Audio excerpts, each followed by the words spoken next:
ಎಲ್ರಿಗೂ ನಮಸ್ಕಾರ. ನಾನು ಈ ವಿಡಿಯೋದಲ್ಲಿ ಅರಿ ಎಂಬ್ರಾಯ್ಡಿಂಗ್ ವರ್ಕ್ ಈ ಫ್ಲವರ್ ಡಿಸೈನಲ್ಲಿ ಸಿಲ್ಕ್ ಥ್ರೆಡ್ಡಲ್ಲಿ ಯಾವ ಥರ ತುಂಬಬೇಕಂತ ನಾನು ಈ ವಿಡಿಯೋದಲ್ಲಿ ತೋರಿಸ್ತಿದ್ದೀನಿ ನೋಡಿ. ಅದನ್ನಲ್ಲಿ ಯಾವ ಥರ ತುಂಬೋದಂತ ಈಗ ತೋರಿಸ್ತೀನಿ ನೋಡಿ. ಎರಡೆಳೆ ಸಿಲ್ಕ್ ದಾರ ತಗೊಂಡು ಈ ಥರ ಫ್ಲವರಲ್ಲಿ ಅಡ್ಡ ಲೈನ್ ಆಗಿ ಒಂದು 3-4 ಸಲ ಈ ಥರ ಚೈನ್ ಹಾಕ್ಕೊತಾ ಇದ್ದೀನಿ. ಲಾಂಗ್ ಚೈನ್ ಹಾಕ್ತಾಯಿದ್ದೀನಿ ನೋಡಿ. ಲಾಂಗ್ ಚೈನ್ ಹಾಕೋ ಉದ್ದೇಶ ಹಿಂಗೆ ಅಡ್ಡಡ್ಡ ಹಾಕೋದೇನಪ್ಪ ಅಂದರೆ ಆ ಫ್ಲವರ್ ಅದು ಪೆಟಲ್ಸ್ ಏನಿದೆ ಅದು ಉಬ್ಬಿರೋ ಥರ ಕಾಣಿಸ್ಬೇಕು ಅನ್ನೋದಕ್ಕೋಸ್ಕರ ನಾನು ಇದನ್ನು ಈ ಥರ ಅಡ್ಡಡ್ಡ ಹಾಕ್ತಾಯಿದ್ದೀನಿ. ನೀವು ಸಿಲ್ಕ್ ಥ್ರೆಡ್ ಬೇಡ ಅಂದರೆ ಬೀಡ್ಸ್ ಹಾಕ್ಕೋಬೋದು ಅಥವಾ ಜರ್ದೋಸಿ ಹಾಕ್ಕೋಬೋದು ನೋಡಿ. ಇಲ್ಲ ವೈಟ್ ಪೈಪಿಂಗ್ ದಾರ ಬೇಕಾದ್ರೆ ಹಾಕ್ಕೋಬೋದು. ಈಗ ನೋಡಿ ಮೇನ್ ಡಿಸೈನಿಗೆ ಬರ್ತಾಯಿದ್ದೀನಿ. ಆ್ಯಕ್ಚುಲಿ ಈಗ ಒಂದು ಚೈನ್ ಹಾಕಿದ್ನ ಮತ್ತು ಈ ಕಡೆ ಡಿಸೈನ್ ಒಳಗಡೆಯಿಂದ ಒಂದು ಚೈನು, ಈಗ ಈ ಕಡೆ ಒಂದು ಚೈನ್ ಔಟ್ಲೈನ್, ಆ ಕಡೆ ಒಂದು ಚೈನು, ಔಟ್ಲೈನಿಂದ ಒಳಗಡೆ ಒಂದು ಚೈನ್ ಹಾಕ್ತಾಯಿದ್ದೀನಿ ನೋಡಿ ತಗೊಂಡಿದ್ದೀನಲ್ವ. ಈಗ ಒಂದು ಚೈನ್ ಹಾಕಿ ಮತ್ತು ಈ ಕಡೆ ಔಟ್ಲೈನ್ ಹೊರಗಡೆಯಿಂದ ಒಂದು ಚೈನ್ ಹಾಕಿದ್ದೀನಿ. ಮತ್ತು ರಿವರ್ಸ್ ಹೋಗಿ ಔಟ್ಲೈನ್ ಈ ಕಡೆ ಒಂದು ಚೈನು, ಔಟ್ಲೈನ್ ಆ ಕಡೆ ಒಂದು ಚೈನ್ ನೋಡಿ. ತುಂಬ ಸುಲಭವಾಗಿ ಹಾಕ್ಬೋದು ನೋಡಿರಿ. ಲಾಸ್ಟ್ ವೀಡಿಯೋದಲ್ಲಿ ನಾನು ಈ ಥರ ಯಾವ ಥರ ಹಾಕೋದು ಅಂತ ನಾನು ಬೇಸಿಕ್ಕಾಗಿ ಚಿಕ್ಕ ವೀಡಿಯೋ ಹಾಕಿದ್ದೀನಿ ನೋಡಿ. ಅಂದರೆ ಲಾಂಗು ಶಾರ್ಟು ಚೈನ್ ಯಾವ ಥರ ಹಾಕೋದು ಅಂತಲೂ ಡೀಟೇಲಾಗಿ ತೋರಿಸಿದ್ದೀನಿ. ನಿಮ್ಗೆ ಯಾರಿಗಾದ್ರೂ ಬೇಕಂದರೆ ಆ ವಿಡಿಯೋ ನೋಡ್ಬೋದು. ಇದು ಔಟ್ಲೈನು ನಾನು ಜರಿ ಥ್ರೆಡ್ಡಲ್ಲಿ ಹಾಕಿದ್ದೀನಿ. ಇದು ಲಾಸ್ಟ್ ಅಂದರೆ ತುಂಬ ದಿನದ ಕೆಳಗಡೆ ಹಾಕಿರೋ ವಿಡಿಯೋ ಇದು. ನಮಗೆ ಬೇಡ ಇನ್ನೊಂದು ತೋರಿಸಿ ಅಂದರೂ ನಾನು ಇದನ್ನ ಇನ್ನೊಂದು ಮಾರ್ಕ್ ಮಾಡಿ ಔಟ್ಲೈನ್ ಹಾಕಿರೋದು ತೋರಿಸ್ತೀನಿ ನೋಡಿ. ಇದು ಆ್ಯಕ್ಚುಲಿ ಜರಿ ಥ್ರೆಡ್ಡಲ್ಲದೆ ಇವಾಗ ಬಳಸ್ತಿರೋ ಸಿಲ್ಕ್ ಥ್ರೆಡ್ಡಲ್ಲೂ ಔಟ್ಲೈನ್ ಹಾಕ್ಕೋಬೋದು ನೋಡಿ. ಯಾವುದ್ರಲ್ಲಿ ಬೇಕಾದರೂ ಹಾಕ್ಕೋಬೋದು. ಅದೇ ಚೈನ್ ಹಾಕೋದು ತುಂಬ ಈಸಿ ನೋಡಿ, ಎಷ್ಟು ಈಸಿಯಾಗಿ ಹಾಕ್ಬೋದು. ಈಗ ಆ ಕಡೆ ಹಾಕಿದ್ದೀನಲ್ವ, ಈ ಕಡೆ ಬಂದು ಇಲ್ಲೊಂದು ಚೈನ್ ಹಾಕಿ ಮತ್ತು ಚಿಕ್ಕ ಚೈನ್ ಹಾಕ್ತಾಯಿದ್ದೀನಿ ನೋಡಿರಿ. ಅಂದರೆ ಔಟ್ಲೈನ್ ಆ ಕಡೆ ಹಾಕೋದೆಲ್ಲ ಚಿಕ್ಕ ಚೈನ್ ಹಾಕ್ತೀನಿ, ಯಾಕಂದರೆ ಈ ಕಡೆ ಬರಬಾರ್ದು ಅನ್ನೋದಕ್ಕೋಸ್ಕರ. ತುಂಬ ಈಸಿಯಾಗಿ ಫಿಲಪ್ ಮಾಡ್ಬೋದು ನೋಡಿರಿ. ಇವಾಗ ನಾನು ಸ್ಟಾರ್ಟ್ ಮಾಡಿದ್ದು ಅರ್ಧದಿಂದ ಯಾಕೆ ಮಾಡಿದೆ ಅಂದರೆ ನಿಮಗೆ ಸೆಂಟ್ರ್ ಪಾಯಿಂಟು ಅಂದರೆ ಆ ಕಡೆ ಎಲ್ಲಿ ಹಾಕೋದು ಕರೆಕ್ಟಾಗಿ ಗೊತ್ತಾಗಲಿ ಅನ್ನೋದಕ್ಕೋಸ್ಕರ ತೋರಿಸಿದ್ದೀನಿ. ಅಂದರೆ ಇವಾಗ ಸೈಡಿಂದ ಆದರೆ ಕ್ರಾಸ್ ಆಗಿಬಿಡುತ್ತೆ, ಕರೆಕ್ಟಾಗಿ ಹಿಂಗೆ ಫಿಲ್ ಮಾಡೋದು ಕರೆಕ್ಟಾಗಿ ಗೊತ್ತಾಗಲ್ಲ. ಅದಕ್ಕೋಸ್ಕರ ಅರ್ಧದಿಂದನೇ ಫಿಲ್ ಮಾಡೋದು ತೋರಿಸಿದ್ದೀನಿ. ನಿಮಗೆ ವ್ಯತ್ಯಾಸ ಆಗಬಾರ್ದು ಅಂತ ನಾನು ಅರ್ಧದಿಂದ ಫಿಲಪ್ ಮಾಡೋದು ತೋರಿಸಿದ್ದೀನಿ. ಇಲ್ಲ ನಮಗೆ ಇವಾಗ ನಾನು ಸ್ಟಾರ್ಟಿಂಗಲ್ಲಾದರೂ ಒಂದು ಸೈಡಿಂದನೇ ಫಿಲಪ್ ಮಾಡ್ತೀನಿ, ಯಾಕಂದ್ರೆ ನನಗೆ ಅಭ್ಯಾಸ ಆಗಿದೆ ಅದು ಯಾವ ಥರ ಸೆಂಟ್ರಿಂದ ಹಾಕ್ಬೇಕು ಅನ್ನೋದು. ಅದಕ್ಕೋಸ್ಕರ ಬರಲ್ಲ ಅನ್ನೋರು ಏನು ಮಾಡಿ ಸೆಂಟ್ರಲ್ಲಿ ಸ್ಟ್ರೈಟ್ ಲೈನಾಗಿ ಮಾರ್ಕ್ ಮಾಡ್ಕೊಂಡು ಆ ಕಡೆಯಿಂದ ಕರೆಕ್ಟಾಗಿ ಅದು ಪೆಟಲ್ಸ್ ಕ್ರಾಸ್ ಬರಬಾರ್ದು, ಅಲ್ಲಿಂದ ಹೋಗಿ ಅಲ್ಲೇ ಬಂದಿರೋ ಥರ. ಈಗ ಔಟ್ಲೈನಲ್ಲಿ ನೋಡಿರಿ ಸೆಂಟ್ರ್ ಪಾಯಿಂಟಲ್ಲಿ ಚಿಕ್ಕದಿದೆ ಪ್ಲೇಸು, ಔಟ್ಲೈನಾಗಿ ಎಷ್ಟು ಅಗಲ ಇದೆ ಅಲ್ವಾ. ಅದಕ್ಕೋಸ್ಕರ ಸೆಂಟ್ರಲ್ಲಿ ಆಲ್ಮೋಸ್ಟ್ ಪಕ್ಕನೇ ಹಾಕಿ ಗ್ಯಾಪ್ ಕೊಡೋಕೆ ಹೋಗ್ಬೇಡಿ. ಔಟ್ಲೈನಲ್ಲಿ ಹೊರಗಡೆ ಹಾಕ್ಬೇಕಾದ್ರೆ ಸ್ವಲ್ಪ ಗ್ಯಾಪ್ ಕೊಟ್ಟು ನಡೆಯುತ್ತೆ ನೋಡಿ, ಯಾಕಂದರೆ ನೆಕ್ಸ್ಟು ಅದು ವ್ಯತ್ಯಾಸ ಆಗಬಾರ್ದು ಅಂತ. ಈಗ ಸೆಕೆಂಡ್ ಪೆಟಲ್ಗೆ ಹಾಕ್ತಾಯಿದ್ದೀನಿ ನೋಡಿ. ಫಸ್ಟ್ ಅಡ್ಡಡ್ಡ ಹಾಕ್ಕೊತಾ ಇದ್ದೀನಿ 4 ಸಲ ಅಥವಾ 5 ಸಲ, ಎಷ್ಟು ಸಲ ಆದರೂ ಹಾಕ್ಕೋಬೋದು. ಬಟ್ ತುಂಬ ಎರಡು ಅಂದರೆ ಪ್ರತಿಯೊಂದು ಪೆಟಲ್ಸಲ್ಲೂ ಸೇಮ್ ಲೈನ್ಸ್ ಹಾಕ್ಕೊಳ್ಳಿ, ಯಾಕಂದರೆ ಒಂದು ದಪ್ಪ ಕಾಣಿಸುತ್ತೆ, ಒಂದು ಸಣ್ಣ ಉಬ್ಬಿರುತ್ತೆ. ಅದಕ್ಕೋಸ್ಕರ ಕರೆಕ್ಟಾಗಿ ಕೌಂಟಿಂಗ್ ಮಾಡ್ಕೊಂಡು ಹಾಕ್ಕೊತ ಬರ್ರಿ. ಈಗ ನೋಡಿರಿ ಒಂದು ಸೈಡಿಂದ ಒಂದು ಪೆಟಲ್ಗೆ ಹಾಕಿ ತೋರಿಸ್ತೀನಿ. ನಾನು ಸ್ಟಾರ್ಟಿಂಗು ನಿಮಗೆ ಅರ್ಧದಿಂದ ತೋರಿಸ್ದೆ ನಿಮಗೆ ಗೊತ್ತಾಗಲಿ ಅಂತ. ಈಗ ನೋಡಿ ಈಗ ಸೆಕೆಂಡ್ ಪೆಟಲಲ್ಲಿ ಫಸ್ಟಿಂದನೇ ಹಾಕ್ತಾಯಿದ್ದೀನಿ ಕರೆಕ್ಟಾಗಿ ಎಡ್ಜಿಂದನೇ. ಒಟ್ಟು ನಾನು ಹೇಳಿದ್ನಲ್ವ ಸರ್ಕಲ್ ಶೇಪಲ್ಲಿ ಸ್ವಲ್ಪ ಜಾಗ ಇದೆ, ಪೆಟಲ್ಸ್ ಔಟ್ಲೈನಲ್ಲಿ ತುಂಬ ಜಾಗ ಇದೆ. ಅವಾಗ ಏನು ಮಾಡಬೇಕು, ಇದರಲ್ಲಿ ಒಂದ್ರ ಮೇಲೆ ಒಂದು ಎರಡೆರಡು ಪೆಟಲ್ಸ್ ಒಂದು ಅಂದರೆ ಚೈನು ಒಂದ್ರ ಮೇಲೆ ಒಂದು ಹಾಕ್ಕೋಬೋದು. ಅದ್ರ ಕೆಳಗಡೆ ಔಟ್ಲೈನಲ್ಲಿ ಒಂದ್ರ ಪಕ್ಕ ಒಂದು ಹಾಕಿದ್ದು ಕರೆಕ್ಟಾಗಿ ಬ್ಯಾಲೆನ್ಸ್ ಆಗುತ್ತೆ ನೋಡಿ. ಸ್ವಲ್ಪ ಪ್ರಾಕ್ಟೀಸ್ ಮಾಡಿದರೆ ಮಾತ್ರ ಬರುತ್ತೆ ನೋಡಿ. ಸುಮ್ಮನೆ ಗೊತ್ತಾಗುತ್ತೆ ಮಾಡ್ತೀನಿ ಅಂದರೆ ಆಗೋದೇ ಇಲ್ಲ.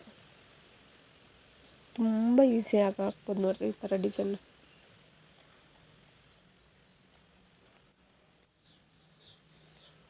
ನೋಡಿರಿ ಕರೆಕ್ಟಾಗಿ ಬ್ಯಾಲೆನ್ಸ್ ಮಾಡ್ಕೊತ ಬರ್ತಾಯಿದ್ದೀನಿ. ಕೆಳಗಡೆಯಲ್ಲಿ ಸ್ವಲ್ಪ ಒಂದ್ರ ಪಕ್ಕ ಒಂದು ಹಾಕ್ತೀನಿ, ಇಲ್ಲಿ ಒಂದ್ರ ಮೇಲೆ ಒಂದು ಎರಡೆರಡು ಚೈನ್ ಹಾಕ್ಕೊತ ಬರ್ತಾಯಿದ್ದೀನಿ ನೋಡಿ. ಸ್ವಲ್ಪ ನಿಮಗೆ ಗ್ರಿಪ್ ಸಿಗೋವರೆಗೂ ಈ ಥರ ಪ್ರಯತ್ನ ಪಡಿ. ನಿಮಗೆ ಗ್ರಿಪ್ ಸಿಕ್ಕ ಮೇಲೆ ಅದನ್ನ ಒಬ್ರು ಹೇಳೋದು ಬೇಕಾಗಲ್ಲ, ಆಟೋಮೆಟಿಕ್ಕಾಗಿ ಅದು ನಿಮ್ಗೆ ಬಂದಿರುತ್ತೆ.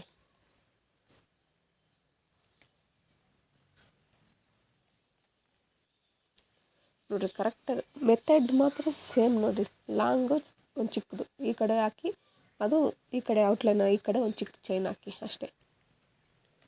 ತುಂಬ ಚೆನ್ನಾಗಿರುತ್ತೆ ನೋಡಿ. ಪ್ರಾಕ್ಟೀಸ್ ಮಾಡ್ಬೇಕಷ್ಟೇ, ಪ್ರಾಕ್ಟೀಸ್ ಮಾಡಿದಷ್ಟು ಪರ್ಫೆಕ್ಟ್ ಆಗ್ತಾರೆ. ನೋಡಿರಿ ಎಷ್ಟು ನೀಟಾಗಿ ಬಂತು. ಈಗ ಇನ್ನೂ ಇಷ್ಟು ಜಾಗ ಇದೆ, ಇಲ್ಲಿ ಸ್ವಲ್ಪ ಕಡಿಮೆ ಇದೆ, ಆದರೂ ಹಂಗೆ ಅಡ್ಜಸ್ಟ್ ಮಾಡಿ ಹಾಕ್ಬೇಕಾಗುತ್ತೆ ನೋಡಿ. ನೋಡಿರಿ ಎಷ್ಟು ನೀಟಾಗಿ ಬರ್ತಿದೆ. ಹೇಳಿದ್ನಲ್ವ, ಸರ್ಕಲ್ ಶೇಪಲ್ಲಿ ಸ್ವಲ್ಪ ಒಂದ್ರ ಮೇಲೆ ಒಂದು ಹಾಕೋಕ್ಕೆ ಪ್ರಯತ್ನ ಪಡಿ. ಒಂದೆರಡು ಸಲ ಪ್ರಾಕ್ಟೀಸ್ ಮಾಡಿ ಈಸಿಯಾಗಿ ಕಲ್ತ್ಕೊಂಡ್ಬಿಡ್ತೀರಿ ನೀವೇ.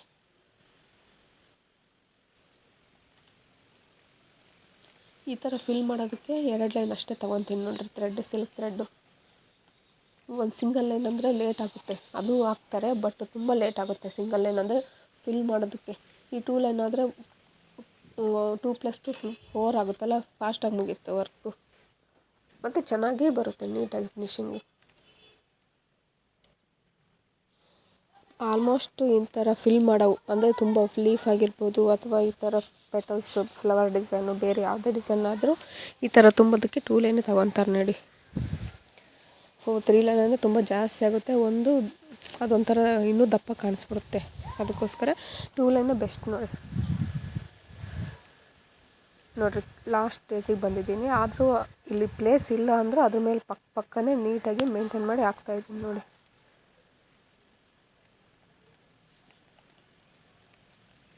ಯಾಕಂದರೆ ಅಲ್ಲೇ ಕವರ್ ಮಾಡಬೇಕು, ಮತ್ತು ಈ ಕಡೆ ಬರೋಂಗಿಲ್ಲ. ಈ ಪೆಟಲ್ಸಲ್ಲಿರೋದ್ರಿಂದ ಅಲ್ಲೇ ಕಂಟಿನ್ಯೂ ಮಾಡಬೇಕಾಗುತ್ತೆ, ಮತ್ತು ವೇರಿಯೇಷನ್ ಆಗಬಾರ್ದು. ಯಾಕೆ ಬೇಕಾದ್ರೂ ಸ್ವಲ್ಪ ಹಿಂದೆ ಮುಂದೆ ಅನಿಸುತ್ತೆ, ಬಟ್ ಹಾಕಿದ ಮೇಲೆ ಗೊತ್ತಾಗುತ್ತೆ ನಿಮಗೆ ಎಷ್ಟು ಚೆನ್ನಾಗಿ ಬಂದಿದೆ ಅಂತ.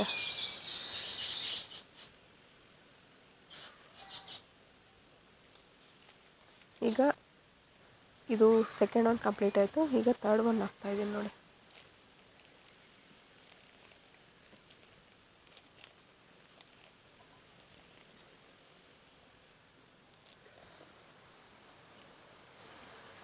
ಒಟ್ಟು ಅದು ಕವರ್ ಆಗಬೇಕಷ್ಟೆ.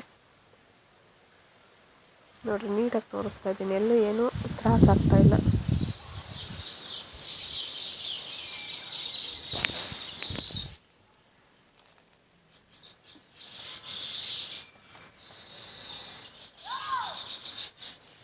ಇದು ಔಟ್ಲೈನ್ ಆಗಿ ಇದೇ ತಗೋಬೋದು, ಅಂದರೆ ಜೆರಿ ಥ್ರೆಡ್ಡಲ್ಲಿ ಹಾಕಿದ್ದೀನಿ ನಾನು. ಇಲ್ಲ ನಮಗೆ ಸಿಲ್ಕ್ ಥ್ರೆಡ್ಡಲ್ಲಿ ಹಾಕ್ಬೋದು ಅಂದರೆ ಹಾಕ್ರಿ, ಏನು ತೊಂದರೆ ಇಲ್ಲ. ಯಾವುದ್ರಲ್ಲಾದರೂ ಔಟ್ಲೈನ್ ಇದ್ದರೆ ನಿಮಗೆ ಒಂದು ಇದು ಸಿಗುತ್ತೆ. ಇದು ಆ್ಯಕ್ಚುಲಿ ಔಟ್ಲೈನ್ ಹಾಕಲಿಲ್ಲ ಅಂದರೂ ಅದೇ ಥರನೇ ಹಾಕ್ಬೋದು, ಔಟ್ಲೈನ್ ಇಲ್ದಂಗೆ. ಅಂದರೆ ನಿಮಗೆ ಚೈನ್ ಎಲ್ಲಿಗೆ ಹಾಕ್ಬೇಕು ಎಲ್ಲಿಗಿಲ್ಲ ಅನ್ನೋದೊಂದು ಐಡಿಯಾ ಸಿಗೋದಕ್ಕೋಸ್ಕರ ಈ ಥರ ಔಟ್ಲೈನ್ ಹಾಕ್ತಾರೆ ನೋಡಿ. ಇವಾಗ ಲೈನ್ ಹಾಕಿ ಮಾರ್ಕ್ ಮಾಡಿ ಹಾಕ್ಬೋದು, ಅಂದರೆ ಡೈರೆಕ್ಟಾಗಿ ಮಾರ್ಕ್ ಮಾಡ್ತಾರೆ. ಮಾರ್ಕ್ ಮಾಡಿ ಇದೇ ಪ್ರೊಸೀಜರ್ನೇ ಮಾರ್ಕ್ ಮೇಲೆ ಮಾಡ್ತಾರೆ, ಅಂದರೆ ಅವ್ರಿಗೆ ಐಡಿಯಾ ಇರುತ್ತೆ.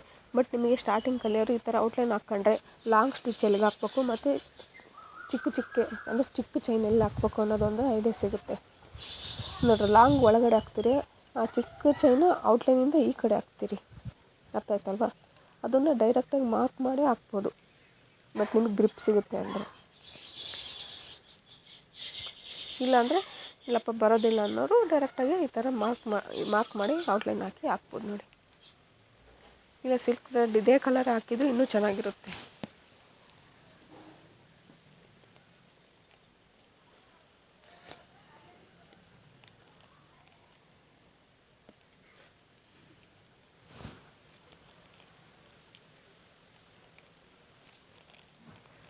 ನೋಡ್ರಿ ಈಗ ಅದು ಥರ್ಡ್ ಒನ್ನು ಕಂಪ್ಲೀಟ್ ಆಯಿತು. ಈಗ ಫೋರ್ತ್ ಒನ್ ಹಾಕ್ತಾಯಿದ್ದೀನಿ ನೋಡಿ.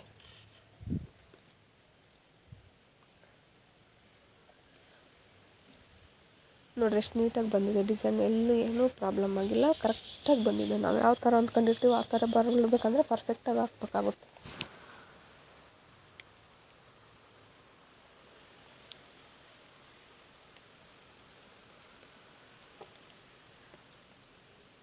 ನಾಲ್ಕು ಆ್ಯಂಗಲಲ್ಲೂ ತೋರಿಸಿದ್ದೀನಿ ನೋಡಿರಿ, ಹಿಂಗೆ ಯಾವ ಆ್ಯಂಗಲಲ್ಲಿ ನಿಮ್ಗೆ ಅರ್ಥ ಆಗುತ್ತೋ ಆ ಆ್ಯಂಗಲಲ್ಲಿ ನೋಡಿಕೊಂಡು ಪ್ರಾಕ್ಟೀಸ್ ಮಾಡಿ.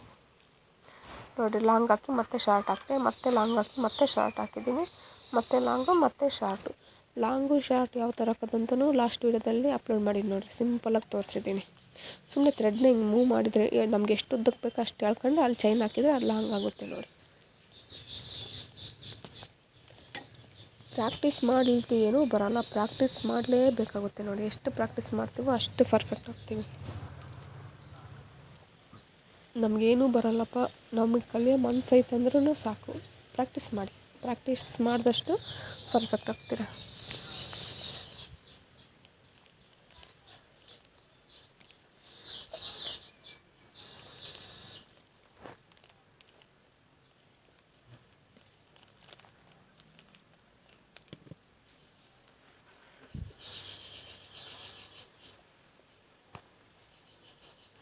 ನಾರ್ಮಲ್ಲಾಗಾದರೆ ನಾವು ಫ್ರೇಮ್ನ ಯಾವ ಥರ ಬೇಕಾದರೂ ಆ ಥರ ರೊಟೇಟ್ ಮಾಡಿ ಹಾಕ್ಕೋಬೋದು.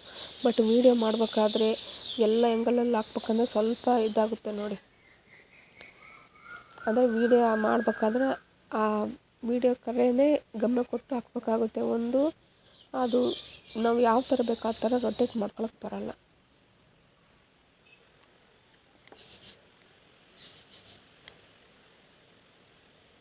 ಇದು ಆ್ಯಕ್ಚುಲಿ ನಾನು ಸಿಲ್ಕ್ ಥ್ರೆಡ್ಡಲ್ಲಿ ಈ ಥರ ಡಿಸೈನ್ ಹಾಕಿರೋದು ತೋರಿಸ್ತಿದ್ದೀನಿ ವೀಡಿಯೋದಲ್ಲಿ.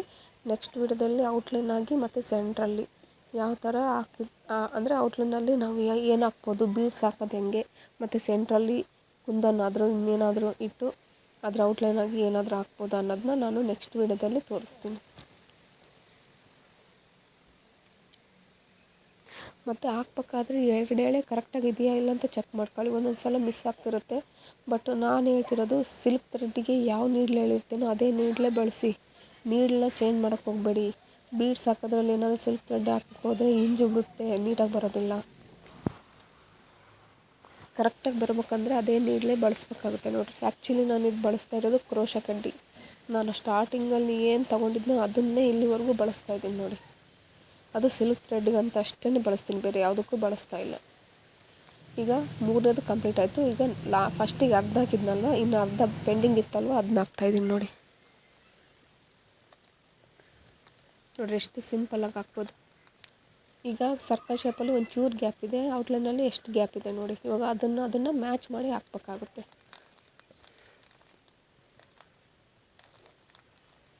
ಒಂದು 2 ಸಲ ಪ್ರಾಕ್ಟೀಸ್ ಮಾಡಿರಿ. ಒಂದು ಸಲ ತಪ್ಪಾಗುತ್ತಾ, ಇನ್ನೊಂದು ಸಲ ತಪ್ಪಾಗುತ್ತಾ, 3ನೇ ಸಲ ಅಂತೂ ತಪ್ಪಾಗೋದಿಲ್ಲ. ಯಾಕಂದರೆ ಪ್ರಾಕ್ಟೀಸ್ ಮಾಡಿದಷ್ಟು ಪರ್ಫೆಕ್ಟ್ ಆಗ್ತೀರ.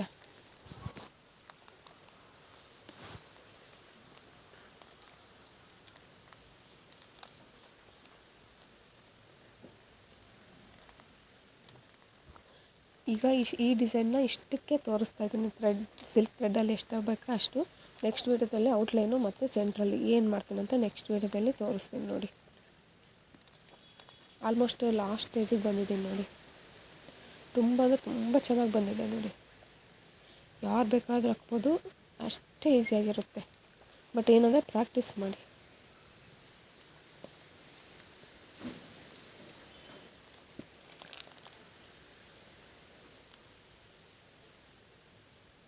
ಎಂಡ್ ಲಾಕ್ ಮಾಡಿದೆ ನೋಡಿ. ಈ ವಿಡಿಯೋ ಏನಾದರೂ ಇಷ್ಟ ಆದರೆ ವಿಡಿಯೋನ ಲೈಕ್ ಮಾಡಿ, ಶೇರ್ ಮಾಡಿ, ಸಬ್ಸ್ಕ್ರೈಬ್ ಮಾಡಿ. ಧನ್ಯವಾದಗಳು.